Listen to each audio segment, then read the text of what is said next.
Hello everyone, welcome back. Another episode of Radrover riding. Another one of these videos where I do a voiceover because it's just too hot. Just too hot. So I got all 4 camera positions that I got. Got 2 camera positions on the handlebar. It's front view, back view, and then the helmet mount, which I have a straight view and then a view looking down. It's just a lot easier that way to render when I'm working with the Insta360 ONE.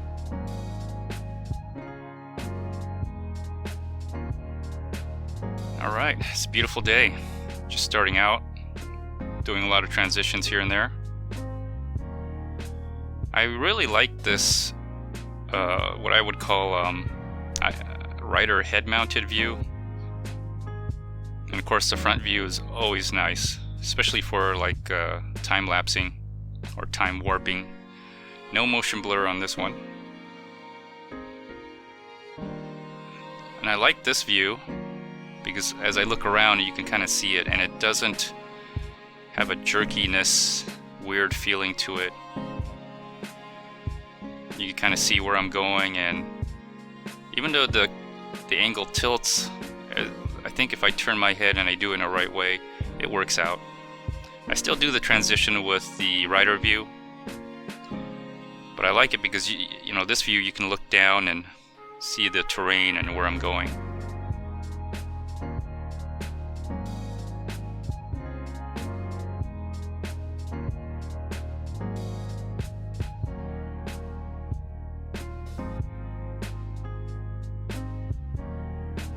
Sorry, I was enjoying the music and the ride.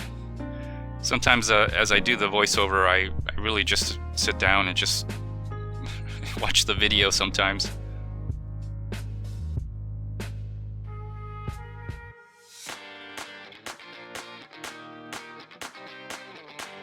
Alright, starting to merge into the main road.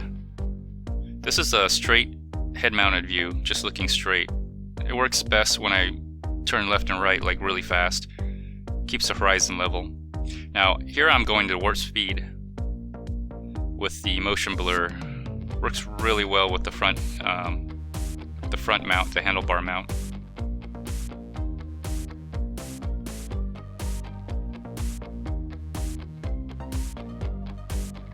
Going 27, 28. I think I max out at 28 miles an hour. And here's my slow-mo. In this video I did like 60 frames per second, so the slow-mo looks a little bit better.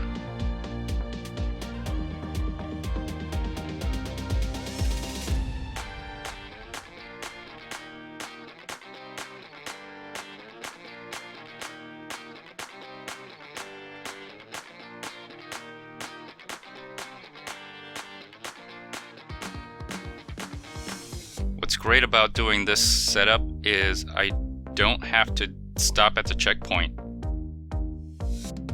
and so I could just keep on riding and you kind of get the full ride.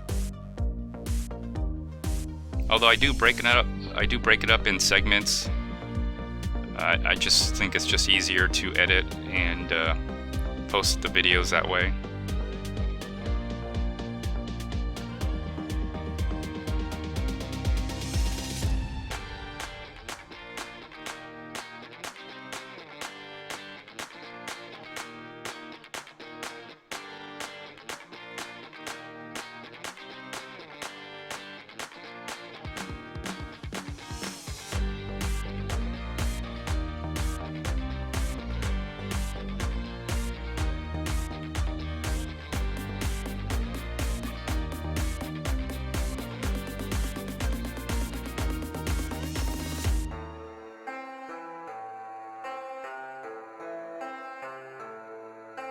And here's the head-mounted view.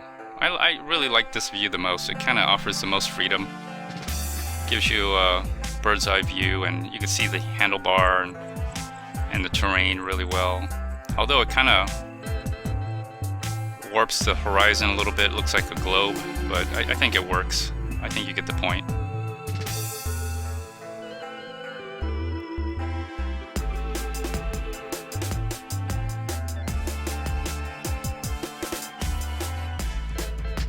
you know, just watching the video as I'm listening to the music is enjoying.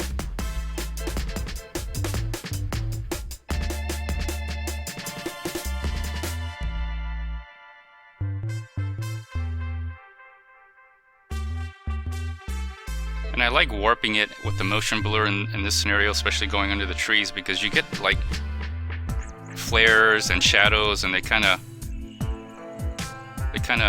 you know, when YouTube, I don't know, compresses it, it just looks weird. But when I do this, it kind of works. It works well. It blends it in.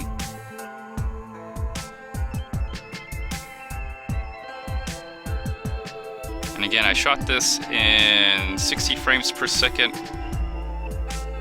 According to Insta360 ONE, it's supposed to be a 720, but when I looked up the properties on the video, it's still a 1080. So I don't know. I don't know if it's any sharper or any pixelated, but it seems to work really well. I notice it seems to be brighter as well.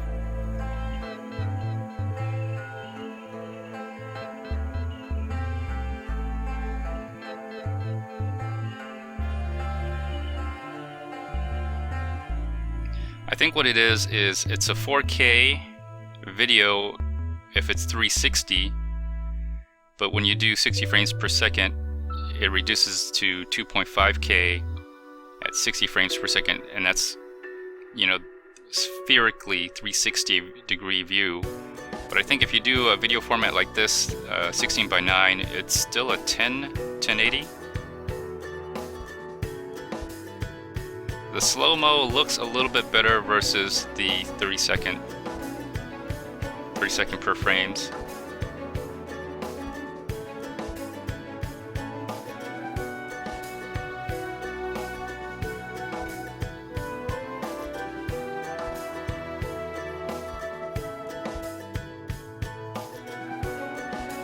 If I do bullet time, it actually does 120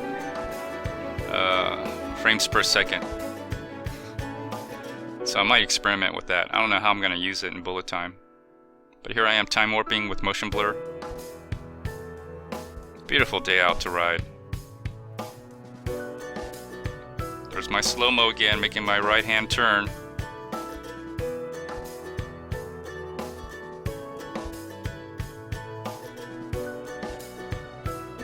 Do a little twist action with the wrist there.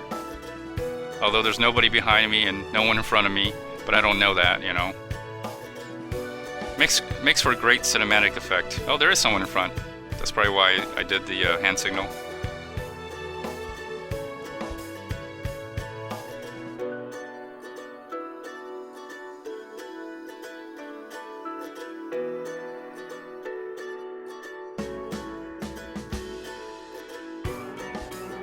There's my slow-mo again. Really dramatic, very cinematic. Look at me. And it was hot that day. You can see almost 100 degrees. I'm actually headed to the pool, meet my wife. I think it was Sunday. Going to the clubhouse. I'm trying to grab some granola bars and maybe some water.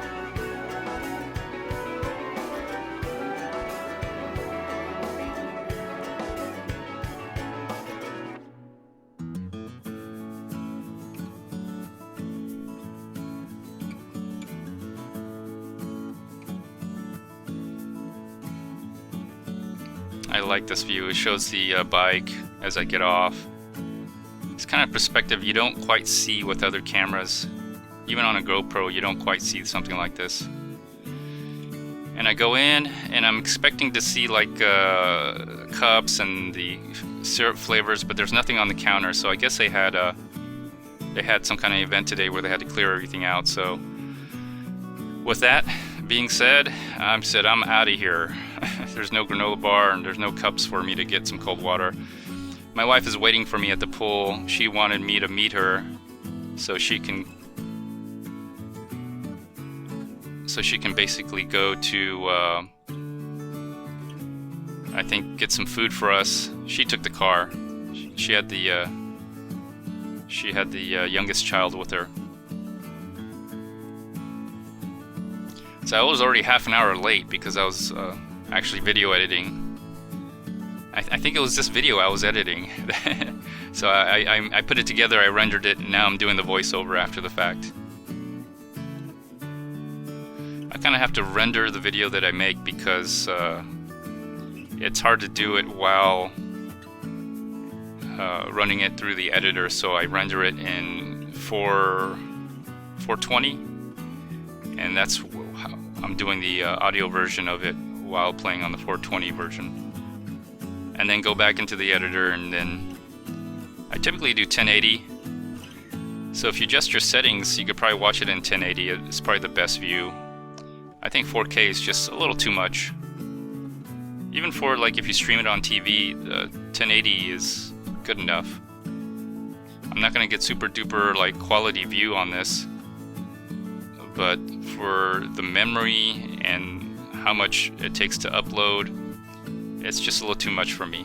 Plus my little laptop here can't handle that much memory. Alright, made it to the pool. Use my magic card. People already sunbathing out here. And it is a beautiful warm day for a pool. So I'm gonna relieve my wife so she can go out to get some food for us. I did dip in the pool for a little bit. Really liked it, cool down. But I was still under the shade and I dried off. Like within like 15 to 20 minutes I dried off. Anyways, thanks for watching everyone. Please like, share, subscribe, comment, and thanks for watching everybody.